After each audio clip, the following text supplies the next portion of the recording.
Let's be honest for a moment. Have you ever felt your spiritual life like you're always trying to catch up to something that keeps slipping away? You start the week on fire. You wake up with intention. You tell yourself, this time, for real. This week, I'm going to be consistent. I'm going to wake up early. I'm going to read. I'm going to pray. I'm going to stay on track. And it sounds beautiful until life hits you. By Wednesday, you've already missed a day. And the pattern never fails. That familiar guilt shows up. That quiet little voice that whispers, see, you're never going to be consistent. And without realizing it, you go back to your phone, back to scrolling, back to filling yourself with noise. And inside, you're left with that ugly feeling, empty, like you lost the rhythm, like God is far, like you're late again. It's like trying to build a massive castle of faith, but placing one brick every few weeks. And it's exhausting. Exhausting to start strong, burn out, feel guilty, and restart over and over again. And the most dangerous part is this: you start believing you are the problem. But listen, it's not your faith. It's not that you don't love God, it's that your devotion system is wrong. Because if you want to grow spiritually, you need to do this daily, but not the way you've been taught. Not from pressure, not from guilt, not from all or nothing. Stay with me, because in the next few minutes, I am going to show you the simple shift that makes you come back every day even when you feel like it the rule that prevents one bad day from becoming a lost week. And before we get into the system, I need you to see this as a picture. It's 6:12 a.m. The alarm goes off. You open one eye, and the first battle isn't against sleep. It's against the thought, I'm not going to make it. Not today. Because it's not that you don't want to. It's that your mind already has a history. Your mind has already watched the same movie on repeat. You start, you fail, you feel guilty, you quit, and every time you try to come back, you come back with less strength, like you have to ask for permission. And here's a truth that hurts, but it frees you. When you've been failing for a while, you're not fighting for consistency anymore. You're fighting for identity. You're fighting to feel real. You're fighting not to feel like a fraud. That's why this hits so deep. I'm going to say it straight. Guilt doesn't make you stronger. Guilt makes you tired, and a tired heart quits faster. If this is describing you, do something small right now. Leave a comment with one single word, here not, for me for you, to mark the exact moment you decided you're done living in that cycle. Because today we're not talking about having a perfect day. We're talking about building a system that holds you up when your day is a disaster. And I'll warn you, what I'm going to teach you is simple, so simple, your mind will want to dismiss it. But simple when repeated becomes powerful. Here's the real problem. Your current devotion system is probably an all-or-nothing system.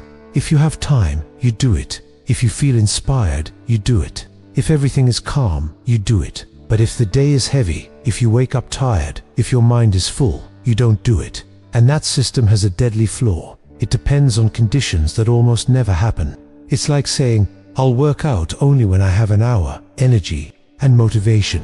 Result, you almost never work out, not because you don't want to, but because your system is designed to lose. So today, we're going to build the opposite. A system designed to win even on bad days. And we're going to do it with one central idea. You want to grow spiritually through intensity.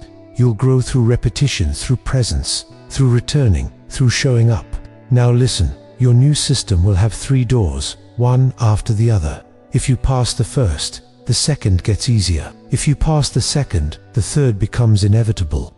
The first door is the door of starting, and most people fail right there because they try to start with something huge. Your mind imagines a perfect devotion, total silence, a full hour, long reading, deep notes, long prayer.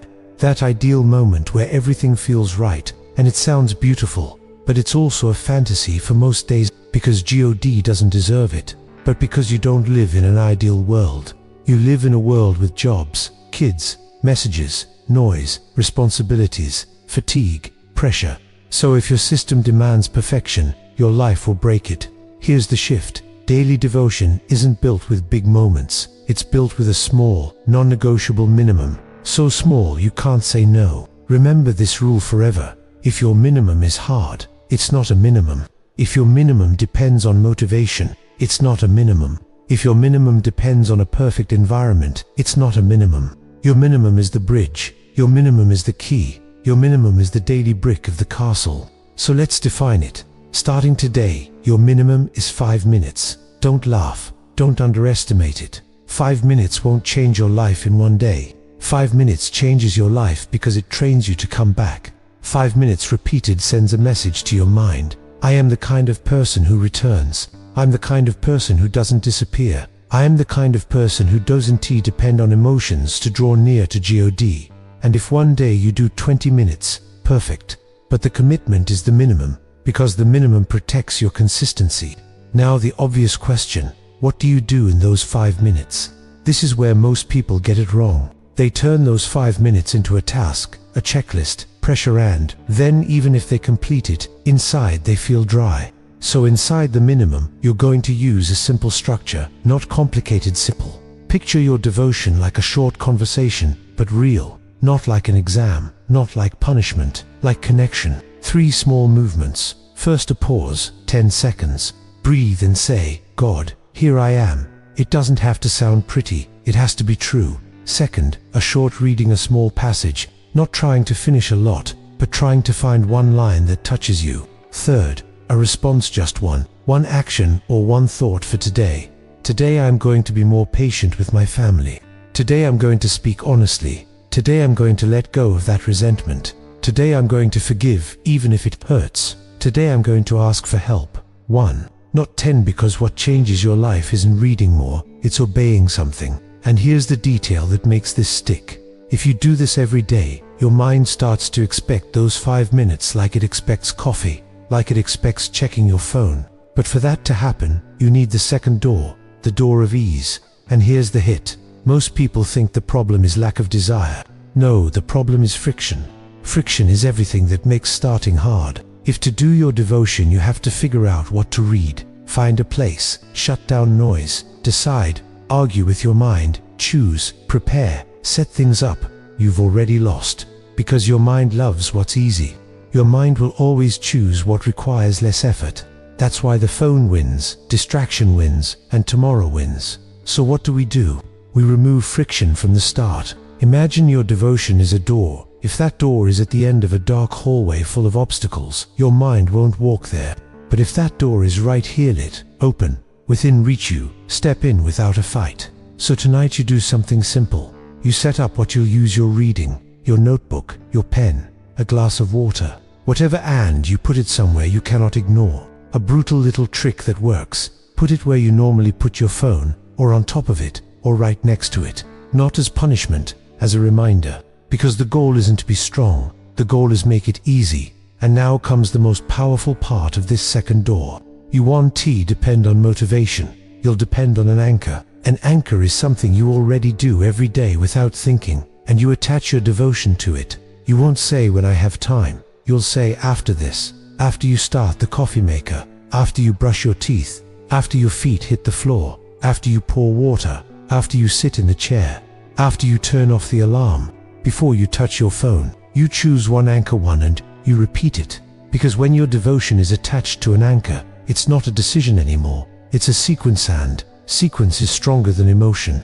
Now this takes pressure off. Don't fight for the best time, fight for the real time, the time you can actually keep. There's no magic hour. The hour that becomes powerful is the hour you repeat. If you can do it in the morning, good. If you can do it at noon, good. If you can do it at night, good. Growth isn't a show, it's an invisible discipline. Now comes the third door, the door of the heart. Here's the quiet mistake that destroys so many. They show up, read, pray, but they don't connect, and then it feels dry, like a formality, like checking a box. No one maintains a habit that feels empty. So your devotion can't be for God, like God is a judge. It has to be with God, like God is closeness, direction, and life. How do you make that happen in something so simple? With one question. Before you read, pause and say, God, show me one thing. 1, not 20. Then you read and ask, what do you want me to do differently today? Or what do you want me to believe today? Or what do you want me to release today? And when you find one idea, you don't drop it. 2, carry it through the day. That's what keeps devotion from staying trapped in the morning and makes it live in your real life. Now, up to this point you already have a system, minimum, anchor, question, action, but something's missing. The part that keeps you from destroying yourself when you fail. Because you will fail not out of evil, but out of being human, exhaustion, chaos, weird days. So listen, this is crucial. Your system doesn't need to be perfect, it needs to be resilient. And here comes the rule I promised. Don't let 2 days pass without coming back. You missed 1 day, okay, that's a stumble. 2 days in a row, that starts training a new habit, the habit of not returning. So when you miss a day, you don't make it dramatic. No speeches, no self-punishment, no "I ruined everything." That phrase is the doorway to quitting. Instead, you come back fast, even if it's small. And to help you, I'm giving you a rescue plan for bad days where you can't do 5 minutes. On those days, instead of disappearing, you do the rescue. The rescue is 1 minute. 1 minute isn't to complete something, it's to keep the thread unbroken, to keep the connection, to keep your mind from learning that when you're not okay, you vanish. In that 1 minute, you do 3 things. Breathe, say a line, and mark a direction. Breathe, say, "God, here I am." Then 1 line, "I don't want to drift away," and 1 direction. "Today, I'll watch my mouth," or "Today, I'll ask for forgiveness," or "Today, I'll come back tomorrow." That's it.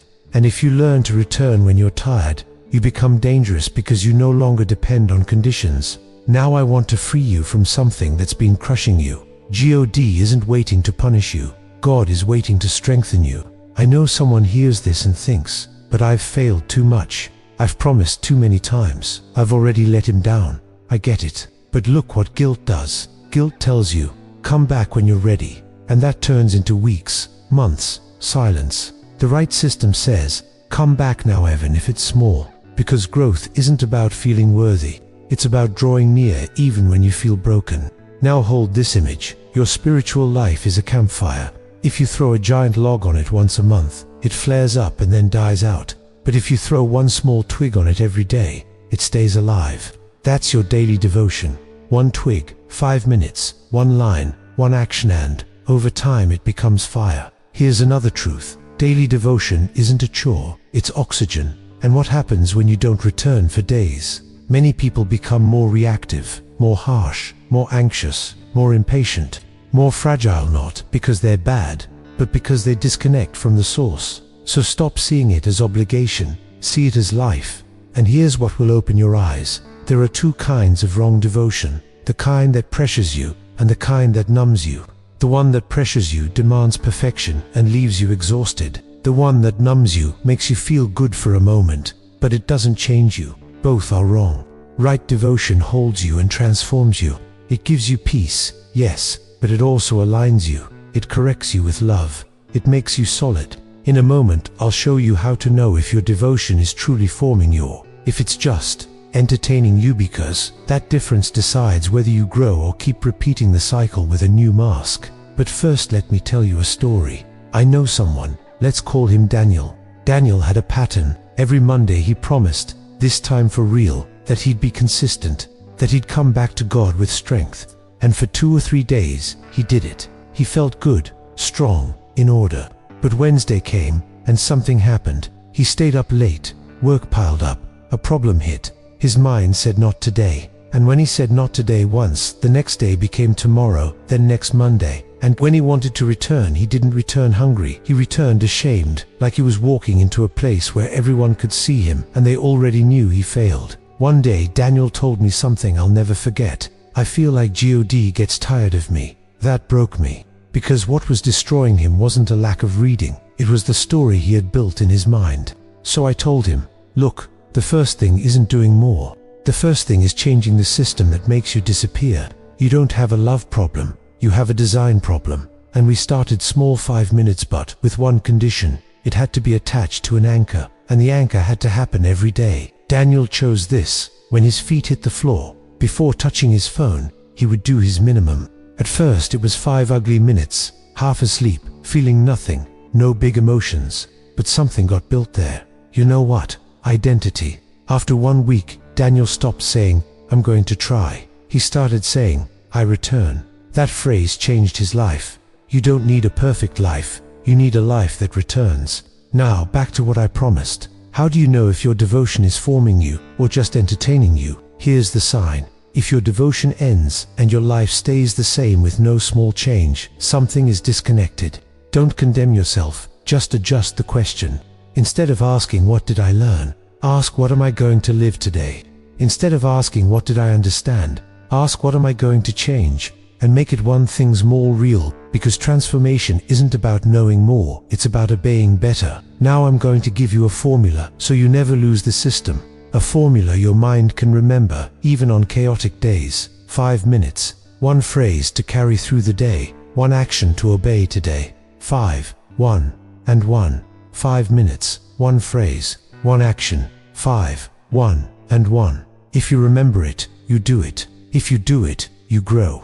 Now, this sounds small, but it's massive. Your devotion can't depend on feeling close. Sometimes closeness isn't felt. Sometimes closeness is chosen, like a family. There are days with no big emotion, but you're still present, still there, still loving. Same with God. Presence isn't only emotion, it's decision. So when you feel dry, tired, when you feel nothing, don't use that as an excuse to leave. Use it as your reason to return, because that's where you become real. And here's a line that saves you. Don't measure your growth by what you feel in one day. Measure it by what you sustain in 1 month. Now let's make it even easier. Turn it into one sentence you can say tomorrow without thinking. When my anchor happens, I'll do my minimum with God. That's it. When my anchor happens, I'll do my minimum with God.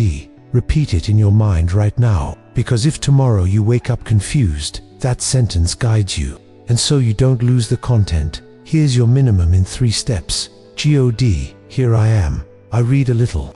I obey 1 thing. That's it. And your full system, to remember it like a code. 5 minutes, 1 phrase, 1 action. 5, 1, and 1. Now at this point, if you're feeling like someone finally explained it without condemning you, do 2 quick things. First, save this video, because the day you fall again, you'll need it as your way back. Second, share it with 1 person you know lives in the same cycle knot, so they applaud you, so they don't walk alone. And if you want more videos with simple systems that keep you steady with God, even when your week is chaos, subscribe now, not out of commitment to me, out of commitment to you. Now keep watching, because there's a silent mistake that makes many people quit right when they were doing well, and it's called perfectionism. Perfectionism is when you turn devotion into a test to feel good about yourself. And if you don't do it perfectly, you feel like it doesn't count, so you quit. Perfectionism tells you, if I can't do an hour, better nothing. If I don't feel something strong, better nothing. If I did it too fast today, better nothing. And that mindset is the silent enemy of consistency. Because consistency isn't born from perfection, it's born from repeating something small. So every time your mind tells you, today doesn't count because it's too small, you answer, today counts because I returned, because returning is the win. And here's a detail that will help you hold it. Your minimum doesn't exist to impress, it exists to keep the thread. The thread is what connects you, what brings you back, what keeps a week from breaking. Now let's make this practical. We're going to build your 7-day plan. 7 days aren't magic, but they are momentum. 7 days are enough for your mind to say, this is part of me now. Day 1, don't chase depth. Chase the minimum 5 minutes, just win the return. Day 2, same anchor, same place if you can, same minimum. Your mind starts connecting the pattern. Day 3, the first test hits midweeker, day you usually fall. That day you don't negotiate the minimum, even if it's ugly, even if you're sleepy, because that day is the real fight. Day 4, a dangerous voice appears, the voice that says, you're doing great, it's fine if you skip today, don't believe it. That voice sounds kind, but it's the start of the escape. That day you do the minimum and move on. Day 5, something beautiful begins. Your mind fights less, it starts surrendering, it starts accepting, okay, this is what we do. Day 6, a healthy pride shows up, that feeling, I can do this, and it gives you strength. Day 7, you decide, was this a challenge or was this a beginning? And here's the difference. If you say I did it, you relax. If you say I started, you build. Now if you fail within those 7 days, you don't quit the challenge, you apply the rule. No, 2 days. You fell 1 day. Okay, come back with the 1-minute rescue. Then tomorrow you're back to 5. That's real growth construction, not punishment. Now you need a moment of brutal clarity. A lot of people don't fail because they don't want it. They fail because their devotion is disconnected from their real pain. They do devotion like an empty habit, without touching what hurts, so they don't feel the need to return. But when your devotion touches your real life, it becomes necessary. So every day, in addition to the question, what do I do today? Ask this: what feels heavy in me today? 1. I can't handle the anxiety. I can't handle the anger. I can't handle the fear. I can't handle the sadness. I can't handle the temptation. I can't handle the resentment. 1. And that answer gives you direction. Because you not reading randomly anymore. You looking for light for what you carrying. Then you find one phrase that holds you. You write it, and throughout the day you repeat it like a rope, like an anchor. That turns devotion into companionship, not an event. And here's a point that might make you uncomfortable, but it will save you. Some people keep the cycle because the cycle lets them hide something. It's easier to try every Monday than to actually change. It's easier to feel guilty than to ask for forgiveness. It's easier to read than to have a hard conversation. It's easier to promise than to obey. But spiritual growth means movement just a little, every day. That's why your daily devotion must end with an action, because action kills illusion. Action makes your faith real. And I want to ask you something with respect. What is the thing you've been avoiding changing? You don't have to say it out loud, but admit it inside. And tomorrow, when you return, ask God about that. Show me how to change this. Then obey one small thing, one step, not 20. Now I'll say this directly. Your enemy isn't the phone. Your enemy is the impulse the second your hand moves on its own. The need to fill silence, the anxiety that demands noise. So if your system doesn't compete with the impulse, you lose. And how do you compete without fighting the whole world? Not with willpower, with order. Here's a rule that changes mornings. Whatever you feed first in the day rules the day. If the first thing you feed is noise, your mind becomes noise. If the first thing you feed is presence, your mind learns presence. So the simple plan is this. For 7 days, when you wake up, don't touch your phone before your minimum. 7 days, not forever. 7. And if your mind panics, make it easier. Put the phone far away on another table, in a drawer, on the floor, somewhere inconvenient, not to punish you, to help you. Because if you try to win with pure self-control, some days you'll win and some days you'll lose. But if you change the order, you win by design. Now choose your anchor today. Right now, write it in the comments. Before the phone, after coffee, feet on the floor, when I sit in the car, after I brush my teeth. Write it, because when you write it, you make it real. And when you make it real, your mind takes it seriously. And you'll also see others and feel less alone, because this is easier in community. Now, let's close this teaching with a challenge that can change your rhythm in 7 days. 7 days not to prove anything, to train yourself. 7 days where your only goal is to show up with 5 minutes, attached to your anchor, with 5, 1, and 1. And if you fail, 1 minute rescue and you return. No 2 days. That's it. And at the end of those 7 days, don't look for one huge emotion. Look for evidence. Evidence that you returned. Evidence that you didn't disappear. Evidence that your word began to carry weight again. Because when you return to God every day, something real gets aligned inside. Now, emotional and community close. If you're going to do the 7-day challenge, write it in the comments with this exact phrase, back in 5, and out loud. For yourself, when this video ends, say, back in 5, and do one more thing. Find someone in the comments who also wrote it and reply to them, even if it's one word. Because when we support each other, this gets easier. And I'm asking you directly, if you know someone who keeps starting strong and disappearing, share this video with them today, not tomorrow, today. It might be the push they needed to come back.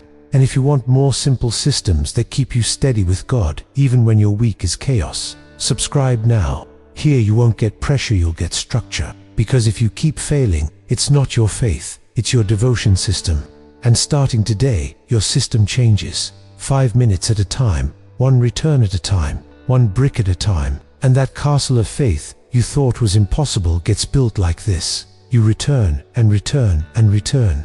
And one day you realize it wasn't one big day that transformed you, it was consistency. It was daily presence, it was the right system.